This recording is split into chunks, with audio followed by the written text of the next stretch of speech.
എല്ലാ പ്രിയപ്പെട്ടവർക്കും നമസ്കാരം. ഇന്ന് ആരിഫ് ഹുസൈൻ തിരുവത്താണ് കൂടിയുള്ളത്. ആരിഫ്, നമസ്കാരം. നമസ്കാരം.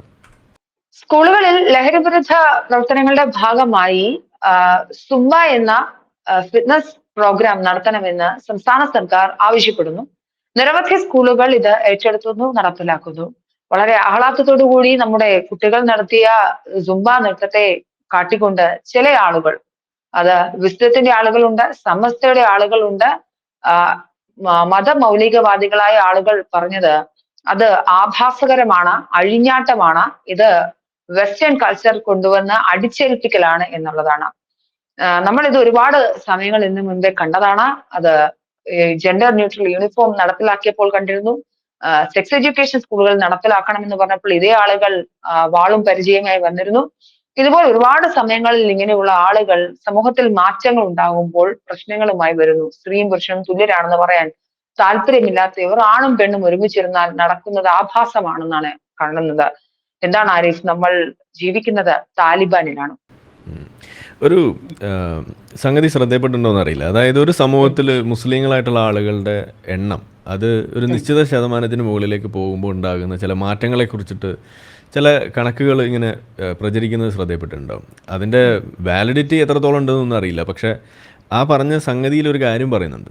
അതായത് ആ സമൂഹത്തിൽ മുസ്ലിം പോപ്പുലേഷൻ 20% മുകളിലേക്ക് പോയി കഴിഞ്ഞാൽ ഉണ്ടാകുന്ന ഒരു പ്രത്യേകതരം സാഹചര്യം. ആ സാഹചര്യം എന്ന് പറയുന്നത് ആ സമൂഹത്തിലുള്ള പല നിയമങ്ങളെയും ആ നിയമങ്ങൾ തങ്ങൾക്ക് അനുകൂലമാക്കണം എന്നുള്ള ഒരു ആവശ്യം ഉണരും എന്നതാണ് അവിടെ പറഞ്ഞു വെക്കുന്നത്. അങ്ങനെ ഒരു ഉയർച്ച അവിടെ കാണും ആവശ്യങ്ങളുടെ. ഞങ്ങൾക്കത് പറ്റില്ല, ഞങ്ങളുടെ മതത്തിനെതിരാണ്, ഞങ്ങളുടെ കൾച്ചറിനെതിരാണ് എന്ന് പറഞ്ഞുകൊണ്ട് ആ സമൂഹത്തിലെ നിയമങ്ങൾ തങ്ങൾക്കെതിരാണെന്ന് പറഞ്ഞു വെച്ചുകൊണ്ടിരിക്കും. ഇവിടെ നമ്മൾ കാണുന്നത് കഴിഞ്ഞ കുറച്ച് നാളുകളായിട്ട് ഈ ഒരു രണ്ടാം പിണറായി സർക്കാരിൻ്റെ കാലഘട്ടത്തിൽ പ്രത്യേകിച്ച് നമ്മൾ എടുത്ത് നോക്കുകയാണെന്നുണ്ടെങ്കിൽ ഇതുപോലെ ഓരോ വിഷയം വരുമ്പോഴും ഇത് തങ്ങൾക്ക് പ്രശ്നമാണ് എന്നതാണ് ഈ പറഞ്ഞു വെക്കുന്നത്. ഇത് ആഗോളതലത്തിൽ തന്നെ നമ്മൾ കാണുന്ന കാര്യമാണ്. ഇപ്പോൾ ഒരു ചെറിയൊരു ഉദാഹരണം പറഞ്ഞാൽ, ഇപ്പോൾ യൂറോപ്യൻ രാജ്യങ്ങളിലേക്ക് കുടിയേറിയ ആളുകളുണ്ട്. ഈ സിറിയയിൽ നിന്നും ഇറാഖിൽ നിന്നും അതുപോലെ മറ്റു പല സ്ഥലങ്ങളിൽ നിന്നും അങ്ങോട്ട് പോയി അവിടെ ജീവിക്കാൻ വേണ്ടി അഭയം പ്രാപിച്ച് പിന്നെ അവിടുത്തെ പൗരന്മാരായിട്ട് മാറുന്ന ഒരു അവസ്ഥയൊക്കെ ഉണ്ടായപ്പോൾ ആ സ്ഥലങ്ങളിൽ നമ്മൾ കണ്ടത് എന്താണ്? അവിടുത്തെ സ്കൂളുകളിൽ ഭക്ഷണത്തിൻ്റെ ഭാഗമായിട്ട് അവിടെ ഈ പന്നിയിറച്ചി കൊടുക്കുന്നുണ്ടെങ്കിൽ ഇവർ പറയും ഇത് ഞങ്ങൾക്ക് പറ്റില്ല, അതുകൊണ്ട് നിങ്ങൾ കഴിക്കരുത് എന്ന് പറയുന്നൊരവസ്ഥ. എന്നുവെച്ചാൽ ഈ മെനുവിൽ നിന്നും ഈ പന്നിയിറച്ചി ഒഴിവാക്കണം, ഇത് ഞങ്ങളുടെ ഇതിന് ബുദ്ധിമുട്ടാണ്, ഞങ്ങളുടെ കുട്ടികൾ പഠിക്കുന്ന സ്കൂളിൽ അത് ബുദ്ധിമുട്ടാണ് എന്ന് പറയുകയും അതിൻ്റെ ഭാഗമായിട്ട് ആ മെനുവിൽ നിന്ന് അത് ഒഴിവാക്കുന്ന ഒരവസ്ഥ. അതല്ലെങ്കിൽ അവിടങ്ങളിലുള്ള ഇപ്പോൾ ലീഷർ ആക്ടിവിറ്റിയുടെ ഭാഗമായിട്ട് അവിടെയൊക്കെ സ്വിമ്മിംഗ് പൂള്, പബ്ലിക് പൂൾസ് ഉണ്ടാവും. ആ പൂൾസിൽ അവിടെ സത്യത്തിൽ സെഗ്രിഗേഷൻ ഇല്ല. അങ്ങനെ ഇരിക്കെ ഇവരവിടെ ചെന്ന് കഴിയുമ്പോൾ ഇവർ പറയും ഞങ്ങൾക്ക് സെഗ്രിഗേഷൻ വേണം, ഞങ്ങൾ ഈ വരുന്ന സമയത്ത് ഇതേപോലെ ആണും പെണ്ണും ഒക്കെ ഒരുമിച്ച് പൂളിലുണ്ടെങ്കിൽ അത് വലിയ പ്രശ്നമാണ് എന്ന് പറഞ്ഞിട്ട് അവിടെ സെഗ്രിഗേഷൻ കൊണ്ടുവരുന്ന ഒരവസ്ഥ. അങ്ങനെ പിന്നെ അത് സ്ത്രീകൾക്ക് പ്രത്യേക സമയം, പുരുഷന്മാർക്ക് പ്രത്യേക സമയം എന്നാക്കി മാറ്റുക. ഇതെല്ലാവരും ഫോളോ ചെയ്യേണ്ട ഒരു അവസ്ഥ വരികയും ചെയ്യുന്നു. ഇത് നമ്മൾ കാണുകയാണ്. ഇങ്ങനെ ഓരോ മേഖലയിലും, അത് ഇതുപോലെയുള്ള സ്കൂളുകളിലുള്ളതായിക്കോട്ടെ, ഇങ്ങനെ പബ്ലിക് ഇടങ്ങളിലുള്ളതായിക്കോട്ടെ, അങ്ങനെ പല പല മേഖലകളിൽ നോക്കുകയാണെങ്കിൽ നമ്മൾ കാണുന്ന ഒരു കാര്യമാണ്. ഇതിനൊക്കെ അപ്പുറത്തേക്ക് ഹലാലിൻ്റെ വിവാദം നമ്മളിവിടെ സംസാരിച്ചിട്ടുണ്ട്. ഹലാൽ വേണം എന്ന് പറയുന്ന സംഗതി, അതുപോലെ ഓരോ വിഷയം നമ്മൾ എടുത്ത് നോക്കിക്കഴിഞ്ഞാൽ ഇത് ഒരു കോമൺ ട്രേറ്റ് ആണ്. ഇപ്പോൾ കേരളത്തിലേക്ക് വരുമ്പോൾ ഇവിടെ നമ്മളത് കാണുകയാണ്. അതായത് ഇവിടെ ഗവൺമെൻറ് ഒരു സംഗതി ചെയ്യുമ്പോൾ, ഇപ്പോൾ കുറച്ച് നാളുകൾ ഒന്നും കൂടി ബാക്കോട്ട് പോവുകയാണെന്നുണ്ടെങ്കിൽ, ഇപ്പം കുടുംബശ്രീ പ്രതിജ്ഞ ഇവിടെ ഒരു ചർച്ചയായിട്ടുണ്ടായിരുന്നു. കുടുംബശ്രീയുടെ ഭാഗമായിട്ടൊരു പ്രതിജ്ഞ അവർ രൂപപ്പെടുത്തുമ്പോൾ അതിനകത്ത് സ്ത്രീ പുരുഷ തുല്യതയെക്കുറിച്ചൊരു സംഗതി വന്നപ്പോൾ അതിനെതിരെ ഇവിടെ വലിയ വിവാദം ഉണ്ടായി. അപ്പോൾ അന്ന് പറഞ്ഞു അത് അങ്ങനെ പറഞ്ഞാൽ പറ്റില്ല, അത് ഞങ്ങൾക്കെതിരാണെന്നാണ് പറഞ്ഞത്. അപ്പോൾ ഒന്ന് ആലോചിച്ച് നോക്കുക, ഈ കുടുംബശ്രീ എന്ന് പറയുന്ന ആ ഒരു സംവിധാനം അത് ഇന്ത്യയിൽ തന്നെ വളരെ മാതൃകാപരമായിട്ട് നടപ്പിലാക്കി വലിയ തോതിൽ മുന്നേറ്റം ഉണ്ടാക്കിയിട്ടുള്ളൊരു ആശയമാണ് ഈ പറയുന്ന കുടുംബശ്രീ എന്ന് പറയുന്നത്. അത് സ്ത്രീ ശാക്തീകരണത്തിൻ്റെ ഒരു വലിയൊരു ഭാഗം കൂടിയാണ്. അതിലൂടെ കേരളം ഇന്ത്യയിൽ തന്നെ മുന്നിട്ട് നിൽക്കുകയും അല്ലെങ്കിൽ വ്യത്യസ്തമാവുകയും ചെയ്തത് അതിൻ്റെ ഭാഗമായിട്ടാണ്.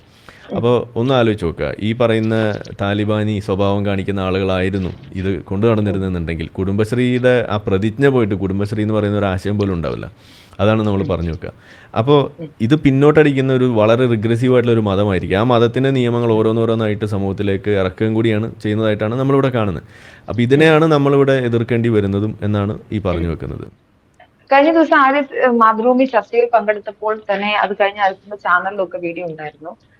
ഹൈന്ദവ ഫാസിസം, അതായത് സുരേഷ് ഗോപിയുടെ സിനിമയുടെ പേര് മാറ്റുന്നത് നിങ്ങൾക്ക് ഹൈന്ദവ ഫാസിസം എന്ന് ഒരു ധൈര്യത്തോടെ പറയാമെങ്കിൽ എന്തുകൊണ്ട് സുംബ വിഷയത്തിൽ അത് ആണും പെണ്ണും ഒരുമിച്ച് ഈ അല്പവസ്ത്രം എന്നുള്ള പദമൊക്കെ ഇവര് കൊണ്ടുവന്നിട്ടാണ്.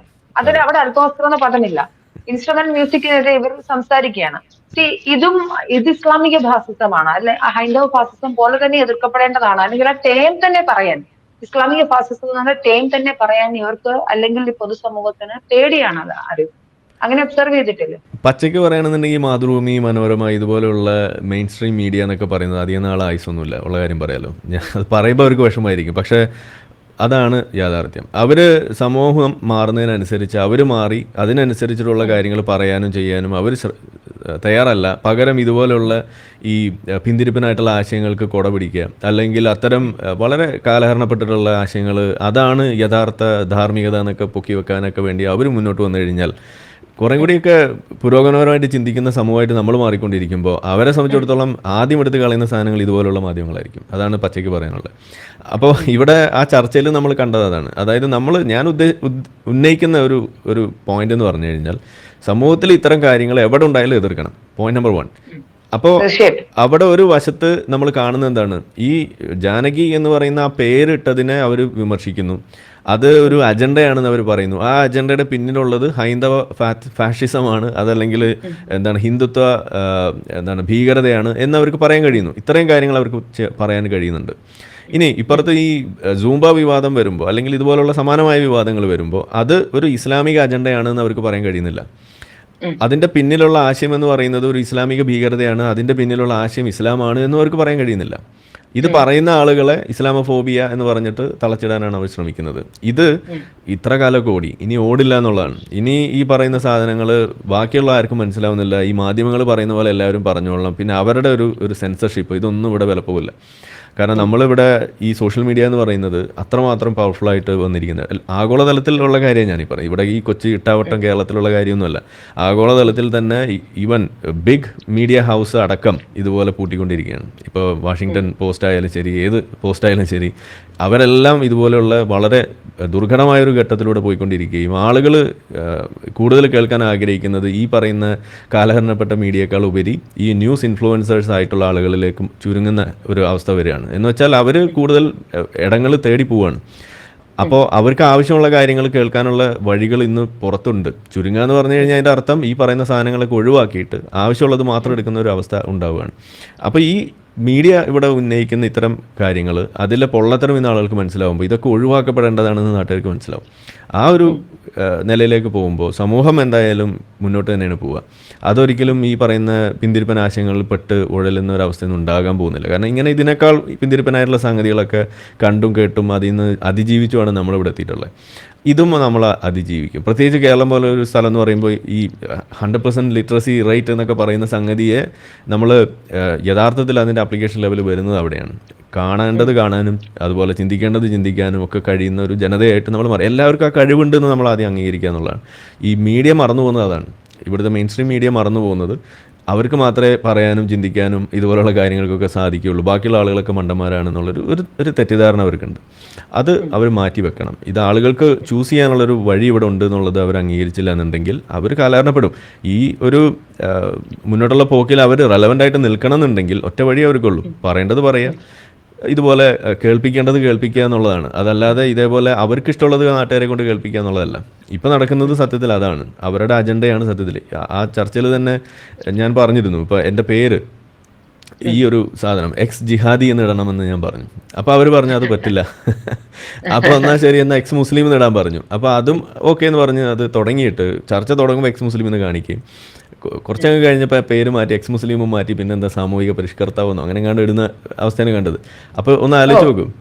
അതായത് അവർ ജാനകി എന്നുള്ള പേരിൻ്റെ പിന്നിലുള്ള അജണ്ടയെക്കുറിച്ച് പറയാൻ വന്നിട്ട് എൻ്റെ പേര് എക്സ് ജിഹാദി എന്ന് ഇട്ട് കഴിഞ്ഞാൽ വേറെ ആർക്കോ കുരു പൊട്ടുമെന്ന് വിചാരിച്ച് അവർ മാറ്റുന്ന അവസ്ഥയാണ്. അപ്പോൾ സത്യത്തിൽ ഇവിടെ തിരുത്തപ്പെടേണ്ടതും ഈ പറയുന്ന അജണ്ടയിൽ പെട്ട് ആകെ കഷ്ടപ്പെടുന്ന ആരാണ്? ഈ മാധ്യമം തന്നെയാണ്, മാതൃഭൂമി തന്നെയാണ് അവിടെ ആകെ പ്രശ്നത്തിലുണ്ടായിരുന്നത്. അവരാരെ പേടിച്ചിട്ടാണ് ഈ എക്സ് ജിഹാദിന്ന് ഇടാതിരുന്നത്? അവരെ ആരെ പേടിച്ചിട്ടാണ് എക്സ് മുസ്ലിം എന്നിട്ടിട്ട് പിന്നെ അത് മാറ്റേണ്ടി വന്നത്? ഇതാണ് നമ്മൾ ചോദിക്കുന്നത്. അപ്പോൾ സത്യത്തിൽ മീഡിയ വളരെയധികം കഷ്ടപ്പാടിലാണ്. ഇത്തരം വിഷയങ്ങളിൽ അവർക്ക് തുറന്നൊരു അഭിപ്രായം പറയാനുള്ള ഒരു സാഹചര്യം ഒന്നും നിലവിലില്ല എന്നുള്ളത് നമ്മൾ സമ്മതിക്കുന്നതായിട്ട് വരും. തീർച്ചയായിട്ടും. അടുത്ത ഇതിനകത്തൊരു പ്രധാനപ്പെട്ട കാര്യമുണ്ട്. പല കുട്ടികളും ഇത് കഴിഞ്ഞതിന് ശേഷം അവർ സുംബ ഡാൻസ് കളിക്കുന്നതും അതിന്റെ വീഡിയോസും ഒക്കെ സോഷ്യൽ മീഡിയയിൽ വരുന്നു. ഇതിന്റെ കമന്റ് ബോക്സിൽ എല്ലാവരും ഒരുമാതിരിപ്പെട്ട എല്ലാവരും സപ്പോർട്ട് ചെയ്ത സാഹചര്യമുണ്ട്.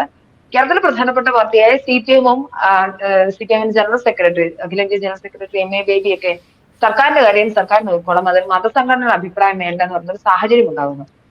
ഞാൻ എപ്പോഴും വിചാരിച്ചത് സാധനം ഉണ്ട്, നാളെ ഇത് നിങ്ങൾ മാറ്റി പറയരുത് പ്രശ്നം വരുമ്പോ എന്നുള്ളതാണ്. എന്താണ് പൊതുസമൂഹം മാറിയില്ലേ ആരും ഒരുപാട് ഇങ്ങനത്തെ വിഷയങ്ങൾ വരുന്ന സമയത്ത്?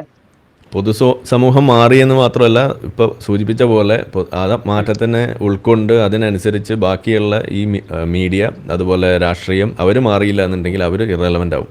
അതാണ് സംഭവിക്കുക. ഈ പറയുന്ന ഇസ്ലാമിക തീവ്രവാദം, ഈ ഭീകരത, ഈ തരത്തിലുള്ള സംഗതികൾ ഇതിനെ കൺട്രോൾ ചെയ്യാൻ വളരെ എളുപ്പമാണെന്ന് ഞാൻ പറയുന്നതിൻ്റെ കാരണം ഇത് തന്നെയാണ്. കാരണം ശക്തമായ നിയമങ്ങൾ നടപ്പിലാക്കുക എന്നുള്ളതാണ് ഇതിൻ്റെ വഴി. ഇവിടെ ഈ പറയുന്ന ഗവൺമെൻറ് ഇങ്ങനെ പറയാനുണ്ടായ ഒരു സാഹചര്യം ഇതിന് മുന്നേ ഉണ്ടായിട്ട് അവർ പറയാതിരുന്നുകൊണ്ടാണ് ഇത് ഇത്രയും വളം വെച്ചത് ഇത്രയും വലുതായത്. ഇത് പണ്ടേ ചെയ്താൽ മതി എന്നാണ് നമ്മൾ പറയുന്നത്. ഇത് ഇപ്പോൾ ഒന്ന് ആലോചിക്കുക, ഇവർ പറയുന്നത് എന്താണ്, ഞങ്ങളോട് ആലോചിച്ചില്ല എന്നാണ് പറയുന്നത്. ഇവരോട് ആലോചിക്കേണ്ട ആവശ്യം എന്താ ഉള്ളത്? മതങ്ങളോട് ചോദിച്ചിട്ടാണ് ഇവിടെ ഒരു കാര്യം തീരുമാനിക്കുക. സപ്പോസ് ഇനിയിപ്പോൾ മറ്റൊരു കാര്യം വരുമ്പോൾ പണ്ട് നമ്മൾ മുസ്ലിം സംഘടനകളോട് ചോദിച്ചു, ഇനി മറ്റൊരു നിയമം ഇനി അത് ഹിന്ദുക്കൾക്ക് ചോദിച്ചില്ലെങ്കിൽ പ്രശ്നമുണ്ടാകുന്ന വെച്ചാൽ ഹിന്ദുക്കളോട് ചോദിക്കാൻ പോയാൽ എങ്ങനെ ഉണ്ടാവും? അപ്പോൾ ഇവർ പറയും അതെ ഹിന്ദു രാഷ്ട്രമാകുന്നു എന്ന് പറഞ്ഞ് നിലവിളിക്കില്ലേ? അപ്പോൾ നമ്മൾ പറയുന്നത് ഹിന്ദു രാഷ്ട്രത്തിൻ്റെ ആളുകളോടും ചോദിക്കേണ്ട, ഈ പറയുന്ന ഇസ്ലാമിക രാഷ്ട്രത്തിൻ്റെ ആളുകളോടും ചോദിക്കേണ്ട, നടപ്പിലാക്കേണ്ട കാര്യങ്ങൾ നടപ്പിലാക്കുക. ഇപ്പോൾ സുംബ എന്ന് പറയുന്നത് ഒരു ഫിറ്റ്നസ് പ്രോഗ്രാമാണ്. ഒന്നാമത് ഇത് ഡാൻസ് അല്ല, ഒന്നാമത്തെ കാര്യം. പിന്നെ ഈ അല്പവസ്ത്രം എന്ന് പറയുന്നത് അത് അവരുടെ തന്നെ കുഴപ്പമാണ്. കാരണം അവരെ സംബന്ധിച്ചിടത്തോളം ബിക്കിനി അല്ലെങ്കിൽ പർദ്ദ ഇതിൻ്റെ ഇടയിലൊരു സാധനം ഇല്ല, അതാണ് അവരുടെ പ്രശ്നം. ഓക്കെ, പിന്നെ അതുകൂടാതെ ചില ഉസ്താദുമാർ എനിക്ക് തോന്നുന്നു സുംബ എന്നുള്ളത് സെർച്ച് ചെയ്തപ്പോൾ സ്പെല്ലിംഗ് അങ്ങനെ തെറ്റിക്കാണ്. കാരണം ഈ മദ്രസയിലാണ് ഇവരൊക്കെ പഠിച്ചിരിക്കുന്നത്. അപ്പോൾ അവർ സാമ്പ എന്നായിരിക്കും ചിലപ്പോൾ അവർ സെർച്ച് ചെയ്തത്. അപ്പോൾ സൂംബ സെർച്ച് ചെയ്തപ്പോൾ കണ്ടത് സാമ്പയാണ്. അപ്പോൾ സാമ്പ എന്താണെന്ന് നമുക്കറിയാം, അത് ഒരു ബ്രസീലിയൻ ഒരു സംഗതി, അവിടെ ലാറ്റിൻ അമേരിക്കൻ തന്നെയാണ്. അത് വേറൊരു അത് ഡാൻസ് ഫോമാണ്, അത് അവരുടെ കൾച്ചറൽ ആയിട്ടുള്ളൊരു കാര്യമാണ്. ഇപ്പോൾ നമ്മളുടെ നാട്ടിൽ ഇപ്പോൾ ആമസോൺ കാടുകളിലുള്ള ആളുകളുടെ നൃത്തം നമ്മളിവിടെ ചെയ്യണമെന്ന് പറഞ്ഞു കഴിഞ്ഞാൽ അതും ചിലപ്പോൾ ബുദ്ധിമുട്ടാണ്. കാരണം അതിൻ്റെ വേഷവിധാനങ്ങളൊക്കെ വേറെയാണ്. നമ്മുടെ നാട്ടിലെ ആദിവാസി ഗോത്രങ്ങളിലൊക്കെ നടക്കുന്ന ചില കാര്യങ്ങൾ ചെയ്യണമെന്ന് പറഞ്ഞാൽ അത് ബുദ്ധിമുട്ടാവും. കാരണം അത് അവരുടെ കൾച്ചറൽ ആയിട്ടുള്ള കാര്യമാണ്. അതല്ലല്ലോ നമ്മളിവിടെ പറഞ്ഞത്. ഇതൊരു ഡാൻസ് ഫിറ്റ്നസ് പ്രോഗ്രാമാണ്, ഒരു എയറോബിക് എക്സസൈസ് എന്നുള്ള രീതിയിൽ ശാസ്ത്രീയമായിട്ടുള്ള ചില തെളിവുകളോട് ഒപ്പം നിൽക്കുന്ന കാര്യങ്ങൾ അത് പല സ്ഥലങ്ങളിൽ അത് ഇംപ്ലിമെൻ്റ് ചെയ്ത് മുന്നോട്ട് പോകുന്ന ഒരു സംഗതി ആയിരിക്കും. അത് നടപ്പിലാക്കാൻ ഇപ്പോൾ മദ്രസയിൽ പോയിട്ട് മീറ്റിംഗ് നടത്തണം എന്നൊക്കെ പറഞ്ഞു കഴിഞ്ഞാൽ അതൊന്നും പ്രായോഗികമല്ല എന്ന് മാത്രമല്ല, അതിൻ്റെ ആവശ്യമില്ല. അത് സമയമെനക്കെടുത്തലാണ്. സർക്കാർ അത് ചെയ്യേണ്ട കാര്യമില്ല. ഇത് മതേതരമായ ഇടങ്ങളെ മതേതരമായിട്ട് നിലനിർത്താൻ ഉള്ള ബാധ്യത അത് പൊതുസമൂഹത്തിനുണ്ട്. അത് കാത്ത് സംരക്ഷിക്കേണ്ട ബാധ്യത സർക്കാരിനുണ്ട്. ഇത്ര നാളും അത് ചെയ്യാതെ പോയതുകൊണ്ടാണ് ഇതുപോലുള്ള കാര്യങ്ങൾ കേൾക്കേണ്ടി വന്നത്. ഇനിയിപ്പോൾ ഇവരിപ്പോൾ അത് പറയുന്നു, ഇവർ തുടക്കത്തിൽ അതല്ലല്ലോ പറഞ്ഞത്. ഇവർ ആഭാസം എന്ന് വിളിക്കുന്നു, ഈ അഴിഞ്ഞാട്ടം എന്നൊക്കെ പറയുമ്പോൾ അത് പിടിക്കപ്പെട്ടപ്പോഴാണ് അവർ ചർച്ച ചെയ്തില്ല, ഇതിന് ശാസ്ത്രീയ പഠനമില്ല എന്നൊക്കെ പറഞ്ഞു, അടിച്ചേൽപ്പിക്കുന്നു എന്നൊക്കെയാണ് പറയുന്നത്. ഈ കൊച്ചു കുട്ടികളുടെ മേത്തേക്ക് ഈ ചേലാകർമ്മമൊക്കെ അടിച്ചേൽപ്പിക്കുന്ന ആളുകളാണ് ഈ പറയുന്നത്. ഹിജാബ് അടിച്ചേൽപ്പിക്കുന്ന ആളുകളാണ് പറയുന്നത് ഇത് അടിച്ചേൽപ്പിക്കുന്നു എന്ന്. അപ്പോൾ അങ്ങനെ അടിച്ചേൽപ്പിക്കൽ ഒരു പ്രശ്നമാണെന്ന് ഇപ്പോൾ അവർക്ക് മനസ്സിലാവുന്നുണ്ടെങ്കിൽ ഈ ചേലാകർമ്മം അടിച്ചേൽപ്പിക്കരുത്, ഈ പറയുന്ന ഹിജാബ് അടിച്ചേൽപ്പിക്കരുത്, അങ്ങനെ പല സാധനങ്ങളും ഉണ്ട് അടിച്ചേൽപ്പിക്കുന്നത്. സ്വത്തവകാശത്തിൻ്റെ വിഷയം വരുമ്പോൾ അവർ സ്ത്രീകളിൽ അത് അടിച്ചേൽപ്പിക്കല്ലേ ചെയ്യും. തുല്യാവകാശം വേണമെന്ന് പറയുന്ന ഒരു സ്ത്രീക്ക് അത് കൊടുക്കാൻ അവർക്ക് സാധിക്കും. അപ്പോൾ അവർ മതത്തിൻ്റെ നിയമം എടുത്ത് പറയും. അപ്പോൾ മതം പ്രതിരോധത്തിലാവുന്ന സമയങ്ങളിൽ അതിനെ രക്ഷിക്കാൻ വേണ്ടിയിട്ട് ഈ ജനാധിപത്യ സംവിധാനങ്ങളെ ദുരുപയോഗം ചെയ്യുക, അതിനെ അവർ കൂട്ടുപിടിക്കുകയാണ് ചെയ്യുന്നത് മതത്തെ രക്ഷിക്കാൻ വേണ്ടിയിട്ട്. അതാണ് ഇവിടെ കാണുന്നത്. ഇത് മതരാഷ്ട്രവാദക്കാരുടെ ഈ തീവ്രവാദ കൂട്ടങ്ങളുടെ സ്ഥിരം സ്വഭാവമാണ്. ഈ മുസ്ലിം ബ്രദർഹുഡൊക്കെ യൂറോപ്യൻ രാജ്യങ്ങൾ ചെയ്തുകൊണ്ടിരിക്കുന്നത് ഇതേ പാറ്റേണുള്ള കാര്യമാണ്. അതായത് അവരവിടെ ചെന്നുകൊണ്ട് പെറ്റുകൂട്ടിക്കൊണ്ട് ആ നമ്പർ കൂട്ടിയിട്ട് ഈ ഡെമോക്രസിയുടെ ഏറ്റവും വലിയ വീക്ക്നെസ് ആയിട്ടുള്ള ഈ നമ്പർ എന്ന് പറയുന്ന സംഗതിയെ അതിനെ അവർ ഹൈജാക്ക് ചെയ്യാണ് ചെയ്യുന്നത്. അതിനെ അവർ ഉപയോഗിച്ചുകൊണ്ട് ഈ സംഗതികളെ അവരുടെ പരിധിയിലാക്കാനുള്ള ശ്രമമാണ് നടത്തുന്നത്. അപ്പോൾ നമ്മൾ ഈ ഓരോ വിഷയത്തിലും നമുക്കത് ഇവിടെ കാണാൻ കഴിയുന്നു എന്നുള്ളതാണ്. യെസ്, അടിസ്ഥാനപരമായി എന്തുകൊണ്ടാണ് ഇവർ ഇതിനെ എതിർക്കുന്ന ഒരു ചോദ്യം ബാക്കിയാവുന്നത്. ഇപ്പൊ ജാനകി എന്ന് പറയുന്ന പേരിടുമ്പോൾ അത് സീതയോടുള്ള പേരിന്റെ ഒരു പര്യായം എന്ന രീതിയിലാണ് എതിർക്കുന്നതെങ്കിൽ, ഈ ആണും പെണ്ണും ഒരുമിച്ച് ഡാൻസ് കളിച്ചാൽ അല്ലെങ്കിൽ അവർക്ക് ഇഷ്ടമുള്ള വസ്ത്രം ധരിച്ച് അതൊരു വ്യായാമ മുറ ചെയ്തു കഴിയുമ്പോൾ ഇവർക്ക് എന്തുകൊണ്ട് ഇത് നിങ്ങൾക്ക് പറ്റുന്നില്ല എന്ന ചാനൽ ചർച്ചയിലെ ചോദ്യങ്ങളിലെല്ലാം വിസ്ഡത്തിന്റെ ആളുകളും അല്ലെങ്കിൽ സമസ്തയുടെ പ്രമുഖന്മാരും ഉസ്താദുമാരും ഒക്കെ പറയുന്ന വാചകങ്ങൾ അവർ അതിന് കൃത്യമായ ഉത്തരമേ നൽകുന്നില്ല എന്നുള്ളതാണ്. അവരതിനെ അടിച്ചേൽപ്പിക്കുന്നു അല്ലെങ്കിൽ അല്പവസ്ത്രം ധരിപ്പിക്കുന്നു. അത് എന്താ പറയാ, അതിന് അവർ എന്തൊക്കെയോ കൊണ്ടുവരികയാണ് ചെയ്യുന്നത്. അടിസ്ഥാനപരമായി എന്തുകൊണ്ടാണ് ആരിഫ് ഇത് നമ്മളെങ്കിലും പറഞ്ഞു കൊടുക്കണ്ടേ സമൂഹം? അതാണ് നമ്മൾ പറയുന്നത്. ഇത് പ്രശ്നം മതമാണ്.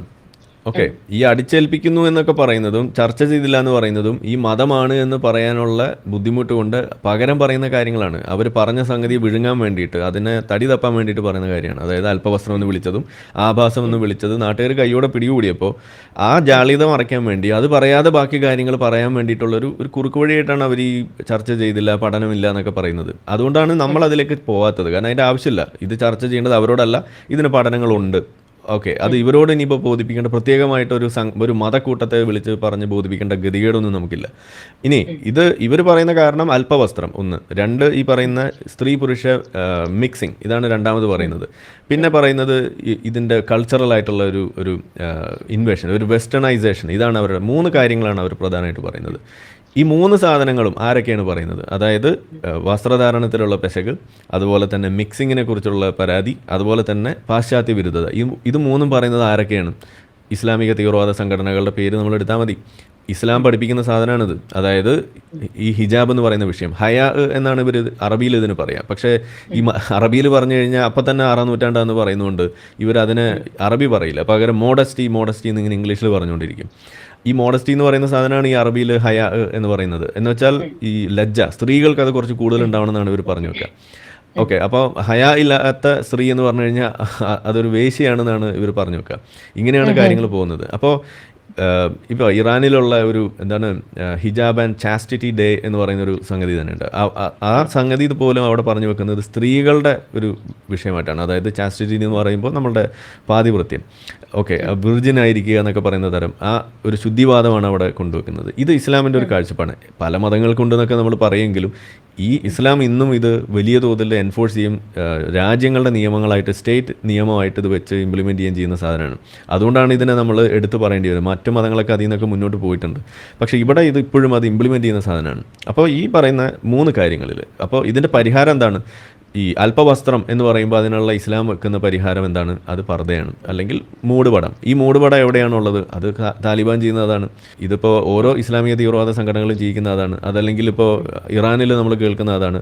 സൗദി അറേബ്യ 2020 നിരോധിച്ച സംഗതി അതാണ്. ഇനി ഇഷ്ടമുള്ളത് നിങ്ങൾക്ക് ധരിക്കാം എന്ന് പറഞ്ഞ് പിൻവലിച്ച നിയമമാണത്. മറ്റ് അറേബ്യൻ രാജ്യങ്ങളെല്ലാം തന്നെ ഇതിൽ നിന്ന് പിന്നോട്ട് പോയിരിക്കുന്നു. അപ്പോൾ അങ്ങനെ അറബ് രാഷ്ട്രങ്ങൾ വരെ, മുസ്ലിം രാഷ്ട്രങ്ങൾ വരെ പിന്നോട്ട് പോയ സംഗതി ഇന്ന് നിലവിൽ ആരെങ്കിലും അടിച്ചേൽപ്പിക്കുന്നുണ്ടെങ്കിൽ അത് തീവ്രവാദ കൂട്ടങ്ങൾ മാത്രമേ ഉള്ളൂ. ആ തീവ്രവാദ കൂട്ടങ്ങളിൽ ഏറ്റവും പ്രധാനമായിട്ട് നമ്മൾ പറയാറുള്ളത് താലിബാനാണ്. ആ താലിബാനിസത്തിൻ്റെ നേർചിത്രമാണ്, അല്ലെങ്കിൽ നേർ ആപ്ലിക്കേഷനാണ് ഈ പറയുന്ന ഇസ്ലാമിക കൂട്ടങ്ങൾ. അതിപ്പോൾ ഇനി നമ്മളുടെ വിസ്ഡം ഗ്രൂപ്പ് എന്നൊന്നും പറഞ്ഞാൽ പോരാ, വിസ്ഡം തീവ്രവാദ കൂട്ടമാണത്. ആ ഗ്രൂപ്പിൽപ്പെട്ടിട്ടുള്ള ആളുകൾ തന്നെയാണ് എം അക്ബറിൻ്റെ കൂട്ടം എന്ന് പറയുന്നത്. അതിൽപ്പെട്ടിട്ടുള്ള ആളുകൾ തന്നെയാണ് ഐസിസിലേക്ക് റിക്രൂട്ട്മെൻറ്റ് വരെ പോയിട്ടുള്ളത്. ഇന്ന് അതിൽ നിന്നൊക്കെ അവർ നാട്ടുകാരുടെ മുന്നിൽ നല്ലമേനി ചമയാൻ വേണ്ടിയിട്ട് ഒപ്പിക്കുന്ന ഒരു പരിപാടി മാത്രമാണ് ഈ വിസ്ഡം ഗ്രൂപ്പ്. പേരൊക്കെ കേട്ട് കഴിയുമ്പോൾ വിസ്ഡം എന്നൊക്കെ കേൾക്കുമ്പോൾ നമുക്ക് എന്തോ സംഭവമാണെന്നൊക്കെ തോന്നും. സത്യത്തിൽ ആ വിസ്ഡം എന്ന് പറയുമ്പോൾ മദ്രസയിൽ നിന്ന് കിട്ടിയ വിസ്ഡം മാത്രമേ ഉള്ളൂ. അതിനെ നമ്മൾ ബിസ്ഡം എന്ന് വിളിക്കണമായിരിക്കും നല്ലത്. അപ്പോൾ ഈ സാധനം ഒന്നതാണ്. രണ്ടാമത്തെ കാര്യം ഈ മിക്സിംഗ് ആണ് ഇവർ പറയുന്നത്, മിക്സിംഗ്. അപ്പോൾ ഈ മിക്സിങ്ങിൻ്റെ പ്രശ്നം പറയുന്നത്, അങ്ങനെ മിക്സിംഗ് ഉണ്ടായാൽ അത് ഫിത്തനയാണെന്നാണ് പറയുക. ഫിത്തന എന്ന് പറഞ്ഞു കഴിഞ്ഞാൽ അതിനകത്ത് ടെംപ്റ്റേഷൻ, അപ്പോൾ അതുപോലെ മറ്റു പ്രലോഭനങ്ങൾ, അതല്ലെങ്കിൽ മറ്റ് ഷെയ്ത്താനിൻ്റെ ചെകുത്താൻ്റെ അതിപ്രസരം ഉണ്ടാവും, പിന്നെ വലിയ അനർത്ഥങ്ങൾ ഉണ്ടാവും, പിന്നെ വലിയ പ്രശ്നങ്ങളൊക്കെ ആവും എന്നൊക്കെയാണ് പറഞ്ഞു വെക്കുക. അപ്പോൾ എന്ന് വെച്ചാൽ ആണും പെണ്ണും ഒരുമിച്ച് മിക്സ് ചെയ്യുന്ന ഒരു ഘട്ടം ഉണ്ടായാൽ അവിടെ ആകെ പ്രശ്നമായിരിക്കും. എന്താ പ്രശ്നം എന്ന് ചോദിച്ചാൽ മതി. അപ്പോൾ ഈ സംഗതിയാണ് ഇവർ പറയുന്നത്. അപ്പോൾ ഇതിനുള്ള പരിഹാരം എന്താണ്? പരിഹാരം മറകെട്ട്, അതാണ് തുടക്കത്തിൽ പറഞ്ഞ താലിബാൻ ചെയ്തത്. സ്ത്രീകളുള്ള സ്ഥലങ്ങൾ അവിടെ ജനൽ പോലും പാടില്ല എന്നൊക്കെ പറയുന്ന തരം സംഗതികളിലേക്ക് പോകുന്നത് ഈ മിക്സിംഗ് ഒഴിവാക്കാനും കാഴ്ച പോലും തടയാൻ വേണ്ടിയിട്ട്. മുഖം മറയ്ക്കാൻ പറയുന്നത് പോലെ തന്നെ, ഈ മുഖം മറയ്ക്കാൻ പറയുന്നതിൻ്റെ പ്രത്യേക കാരണം തന്നെ മുഖം ടെംപ്റ്റേഷൻ ഉണ്ടാക്കുന്നു എന്നാണ് പറയുന്നത്. ഉപ്പുറ്റിക്കാല് കാണാൻ പാടില്ല, അത് കണ്ടാലും ഈ ഫിത്തന ഉണ്ടാകുന്നതാണ് പറയുക. അത് ഒഴിവാക്കാൻ വേണ്ടിയാണ് ഈ സോക്സ് ഇട്ട് നടക്കണം എന്ന് പറയുന്നത്. അങ്ങനെ കയ്യും കാലും മുഖമൊക്കെ മൂടി നിൽക്കുന്ന അവസ്ഥ ഉണ്ടാക്കുന്നത് ഈ ടെംപ്റ്റേഷൻ ഒഴിവാക്കാൻ വേണ്ടി. അപ്പോൾ ഇത് ആരാ പറയുന്നത്? ഇത് താലിബാനല്ലേ പറയുന്നത്. അപ്പോൾ ഇവിടെ നമുക്ക് കാണാം. ഇനി അടുത്തത് ഈ പറയുന്ന ഇതിൻ്റെ വെസ്റ്റേണൈസേഷൻ. ഈ വെസ്റ്റേണൈസേഷൻ, പാശ്ചാത്യവൽക്കരണം തടയുക എന്ന് പറഞ്ഞതിൻ്റെ അർത്ഥം എന്താണ്? ഇസ്ലാമിൻ്റെ സ്വഭാവങ്ങൾ അടിച്ചേൽപ്പിക്കാൻ പറ്റാതിരിക്കുക, പകരം ലിബറൽ ആയിട്ടുള്ള കാര്യങ്ങൾ മുന്നോട്ട് വരുമ്പോൾ അവിടെ വ്യക്തി സ്വാതന്ത്ര്യത്തിന് അവിടെ പ്രാമുഖ്യം കിട്ടുന്ന ഒരു അവസ്ഥ ഉണ്ടാകും. അതാണ് വെസ്റ്റേണൈസേഷൻ്റെ ഏറ്റവും വലിയൊരു പ്രശ്നമായിട്ട് ഇവർ കാണുന്നത്. വ്യക്തി സ്വാതന്ത്ര്യമാണ് അവിടുത്തെ പ്രധാനപ്പെട്ട കാര്യം. അപ്പോൾ വ്യക്തികൾക്ക് അവരുടെ ഡെമോക്രസി ആയിട്ടും സെക്യുലറിസം ആയിട്ടും മറ്റു പല സംഗതികളായിട്ടും മുന്നോട്ട് വരുമ്പോൾ ഇതെല്ലാം ഇസ്ലാമിന് വിരുദ്ധമാണ്. ഡെമോക്രസി എന്നൊക്കെ പറഞ്ഞാൽ ഇസ്ലാമിൽ ഹറാമാണ്. സെക്യുലറിസം എന്ന് പറയുന്ന ഒരു കൺസെപ്റ്റേ ഇല്ല. എന്ന് വെച്ചാൽ ഇസ്ലാമിൻ്റെ കൺസെപ്റ്റ് എന്ന് പറഞ്ഞാൽ ലാ ഇലാഹ ഇല്ലല്ലാഹ്. അവിടെ അള്ളാഹു അല്ലാതെ വേറെ ആരും പാടില്ല. അവിടെ മറ്റു മതങ്ങൾക്ക് ഒരു സ്ഥാനമില്ല. അങ്ങനെയുള്ള പച്ചയായിട്ടുള്ള പ്രഖ്യാപനങ്ങളാണ് ഇസ്ലാമിലുള്ളത്. ലോകം മുഴുവൻ ഇസ്ലാമിൻ്റെ കീഴിലേക്ക് വരുന്ന വരേക്കും നിങ്ങൾ യുദ്ധം ചെയ്യാമെന്നാണ് കൃത്യമായിട്ട് എഴുതി വെച്ചിരിക്കുന്നത്. നിങ്ങളുടെ അയൽവാസി അമുസ്ലിം ആണെന്നുണ്ടെങ്കിൽ അവിടുന്ന് തുടങ്ങണം നിങ്ങളുടെ യുദ്ധം എന്നാണ് പറയുന്നത്. ആ അയൽവാസികൾ നിങ്ങൾ രൂക്ഷത കണ്ടെത്തണം എന്നാണ് ഇസ്ലാം പഠിപ്പിക്കുന്നത്. ഒക്കെ അവസാനം വന്ന കാര്യങ്ങളാണ്. ഇതൊക്കെ പറയുമ്പോൾ പഴയ സാധനങ്ങളൊക്കെ എടുത്ത് പൊക്കിക്കൊണ്ടുവരും. അവിടെ മനസ്സിലാക്കേണ്ട ഇതൊക്കെ റദ്ദാക്കിയിട്ട് പുതിയ അപ്ഡേറ്റഡ് ആയിട്ടുള്ള ഇൻസ്ട്രക്ഷൻസ് വന്നിട്ടുണ്ട്. നിലവിൽ നിലനിൽക്കുന്നത് അതാണ്. അപ്പോൾ ഇത് ഒരു കാര്യം. ഇനിയിപ്പോൾ ഇതിൽ അവസാനമായിട്ട് പറയുകയാണെങ്കിൽ ഈ പറയുന്ന ഈ ആൺ പെൺ മിക്സിങ്, ഈ പറയുന്ന അല്പവസ്ത്രധാരികളായിട്ടുള്ള ആളുകൾ ഉണ്ടാകുന്ന പ്രശ്നം, പിന്നെ ഇവർ പറയുന്ന തരത്തിൽ ഇവർ കാണുന്ന കുഴപ്പം, അതായത് വെസ്റ്റേണൈസേഷൻ്റെ കുഴപ്പമായിട്ട് കാണുന്ന ഈ പറയുന്ന വിഷയം, അതായത് ഈ സ്ത്രീ പുരുഷന്മാരായിട്ടുണ്ടാകുമ്പോൾ ഉണ്ടാകുന്ന ബുദ്ധിമുട്ടുകൾ, ഇത് മൂന്നും ഒരേപോലെ നടക്കുന്ന ഒരു സ്ഥലം, 2 സ്ഥലങ്ങളിൽ ഞാൻ പറയാം. ഒന്ന് ഈ ഹജ്ജിൻ്റെ വേളയിൽ നടക്കുന്ന ഒരു ഘട്ടത്തിലാണ്. ഹജ്ജിൻ്റെ അവിടെ നടക്കുന്ന കാര്യങ്ങളെക്കുറിച്ച് അറിയാൻ വേണ്ടിയിട്ട് മോസ്ക് മീ ടു എന്ന് പറഞ്ഞിട്ടൊരു #, നിങ്ങൾ ഒന്ന് ഗൂഗിളിൽ തപ്പിയാൽ മതി. കാരണം ഈ ഹജ്ജും ഉംറയ്ക്കും പോകുന്ന സമയങ്ങളിൽ അവിടെ ഈ കഅബയുടെ ചുറ്റിനും ഈ പറയുന്ന ആൺ പെൺ മിക്സിംഗ് ഉണ്ടാവുകയും അതുപോലെ തന്നെ ഈ അല്പവസ്ത്രധാരികളായിട്ടുള്ള പുരുഷന്മാരും സ്ത്രീകളും ഉള്ള സമയത്ത് അവിടെ ഉണ്ടായിട്ടുള്ള സ്ത്രീ പീഡനങ്ങളുടെ കഥകൾ നിങ്ങൾക്ക് കേൾക്കാം. ഈ തവണത്തെ വന്ന ഹജ്ജിൻ്റെ ഇടയിൽ നിന്ന് പോലും അത് വന്നിട്ടുണ്ട്. എന്ന് വെച്ചാൽ അവിടെ ഈ പറയുന്ന സ്ത്രീകളെ വളരെ മോശമായ രീതിയിൽ കൈകാര്യം ചെയ്യുന്ന ഒരു സ്ഥലമാണത് ഈ ഹജ്ജിൻ്റെ വേളയിൽ. ഞാനതിന് ഉപയോഗിക്കാറ് വേറെ വാക്കുകളൊക്കെയാണ്, ഇപ്പോൾ തൽക്കാലം ഇവിടെ ഞാൻ പറയുന്നില്ല. അതായത് ലോകത്തിൻ്റെ തലസ്ഥാനമായിട്ട് മാറും അത്തരം പീഡനങ്ങളുടെ ഒരു തലസ്ഥാനമായിട്ട് ഈ ഹജ്ജിൻ്റെ സമയങ്ങളിൽ ആ 10 ദിവസം. അപ്പോൾ അങ്ങനെയുള്ള സ്ത്രീ പീഡനങ്ങൾ നടക്കുന്ന ഒരു ഹീറ്റ് മാപ്പ്, ലോകത്തിൻ്റെ ഒരു ഹീറ്റ് മാപ്പ് നമ്മൾ ഈ പറയുന്ന സമയത്ത് നമ്മൾ എടുത്തു കഴിഞ്ഞാൽ അത് ഏറ്റവും കൂടുതൽ നടക്കുന്ന സമയം അത് ഈ ഹജ്ജിൻ്റെ വേളയിൽ ഈ സമയത്തായിരിക്കും എന്നുള്ളത് നമുക്ക് വേണമെങ്കിൽ തമാശയ്ക്ക് അല്ലെങ്കിൽ അതൊരു വിഷ്വലൈസ് ചെയ്യാൻ വേണ്ടിയിട്ട് നമുക്കത് പറയാം. അതാണ് ഒന്നാമത്തെ ഒരു സ്ഥലം. രണ്ടാമത്തെ സ്ഥലം ഏതാണ്? അത് മദ്രസകളാണ്. ഈ പറയുന്ന സ്ത്രീ പുരുഷ ഒരു മിക്സിങ് നടന്നതിൻ്റെ പേരിലും അല്ലാതെയും അവിടെ തന്നെ നടക്കുന്നതാണ് സ്ത്രീ പീഡനങ്ങളും. അതുപോലെ തന്നെ മദ്രസ കുട്ടികളായിട്ടുള്ള ആളുകളെ ഇതുപോലെ ഉസ്താദുമാർ പീഡിപ്പിക്കുന്നതിൻ്റെ വാർത്തകൾ സ്ഥിരമായിട്ട് വന്നുകൊണ്ടിരിക്കുകയാണ്. അപ്പോൾ ഇവർ പറയുന്ന പ്രശ്നമാണ് ഈ പറയുന്ന സ്ത്രീ പുരുഷ മിക്സിങ്. ഇത് തന്നെയല്ലേ മദ്രസകൾ നടക്കുന്നത്, ഇത് തന്നെയല്ലേ മക്കയുടെ ഈ ചുറ്റിനും ആ കഅബയുടെ ചുറ്റിനും നടക്കുന്നത്. അപ്പോൾ ഇത് തടയാൻ അവർക്ക് സാധിക്കുന്നില്ല. ഇതിനെക്കുറിച്ച് അവർക്ക് സംസാരിക്കാനും കഴിയില്ല. പകരം ഈ പറയുന്ന സംഗതികൾ വരുമ്പോൾ ഇത് അവരുടെ എന്തോ സാധനം തകർക്കുന്നു എന്നുള്ളൊരു ചിന്ത കൊണ്ടുവന്ന് വലിയ തോതിൽ മതത്തിൻ്റെ ധാർമ്മികത എന്ന് പറഞ്ഞ് ഇറക്കി വെക്കാനുള്ള ശ്രമമാണ് നടത്തുന്നത്. ഇതാണ് ഇതിലെ ഇരട്ടത്താപ്പ് എന്ന് പറയുന്നത്. അപ്പോൾ യഥാർത്ഥത്തിൽ അവരതിന് ലക്ഷ്യം വെക്കുന്നുണ്ടെങ്കിൽ ആദ്യം ഈ പറയുന്ന സ്ഥലങ്ങളിലും മദ്രസകളിലും അതുപോലെയുള്ള സ്ഥലങ്ങളിലും ഉള്ള ഈ മിക്സിങ്ങും ഈ സ്ത്രീ പീഡനങ്ങളും ഇത് ഒഴിവാക്കാൻ ഇവർക്ക് സാധിക്കണം എന്നുള്ളതാണ്. പിന്നെ അവസാനമായിട്ട് ഇവരിപ്പോൾ നമ്മൾ പറയുന്നത് ഈ സ്കൂളിലുള്ള ഈ സൂംബയെ കുറിച്ചുള്ള പ്രശ്നമാണ് ഇവർ പറയുന്നത്. യഥാർത്ഥത്തിൽ നമ്മുടെ നാട്ടിൽ എഡ്യൂക്കേഷൻ കൊണ്ടുവന്നപ്പോൾ അതിനുപോലെ എതിരായിരുന്നു ഈ പറയുന്ന മതകൂട്ടങ്ങൾ എന്ന് പറയുന്നത്.